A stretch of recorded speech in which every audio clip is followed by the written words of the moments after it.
ඔය කටවහරි හුරුකමට කැඳ බීවහම කැඳෙක් වෙනවා කියලා කිව්වට ඇත්තටම කැඳ බීවහම කැඳෙක් වෙනවද?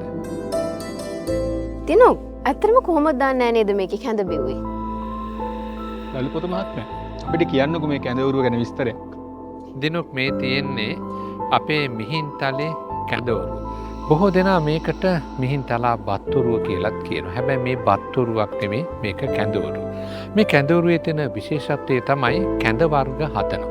ඒ කැඳ වර්ග කියනකොට අද නම් අපි සුලභව භාවිතා කරන්නේ දියර කැඳ වර්ගනේ නෑ. මේ තියෙන ඝන කැඳ වර්ග. ඒකට විශේෂිත වී වර්ග තිබුණා. ඒ වගේම තමයි ඒ සඳහාම මා වී වර්ග ගණනාවක් තිබුණා. ඒ වී වර්ග වලට ධාන්‍ය රසක් මුහු කරනවා. ඒ මුහු කරලා ඒක ටිකක් අර ඝන භාවයෙන් යුක්ත ඒ කියන්නේ ඔය ෆොරිජ් කියලා කියන අන්නේ ස්වභාවයට තමයි මේ කැඳ පිළියෙල කරන්නේ. ඊට පස්සේ ඇයි මේ ගල් මේවට කියනවා ගල් පතුරු කියලා කියනවා. ඒ වගේම තමයි ගල් බොකු කියලා කියනවා.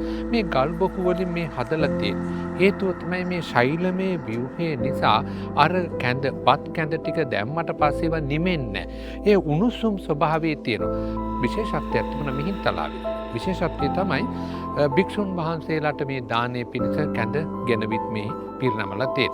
භික්ෂුන් වහන්සේලා භාවනා යෝගීව වැඩ වාසය කරන. එතකොට කැමති වෙලාවට ඒ එන වෙලාවට නිමිච්ච නැති අතනම් අපිට තාක්ෂණික පහසුකම් කොච්චර තියෙනවද උණුසුම් පිට ආහාර තියාගන්න.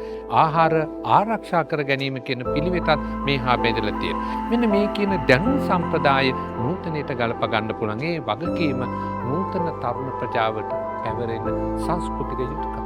ඉතින් මට කියන්න මෙබඳු කැඳ සංස්කෘතියකට උරුමකම් කියන අපි අද දවසේ කැඳ බොනකොට කැඳයෝ වෙනවද?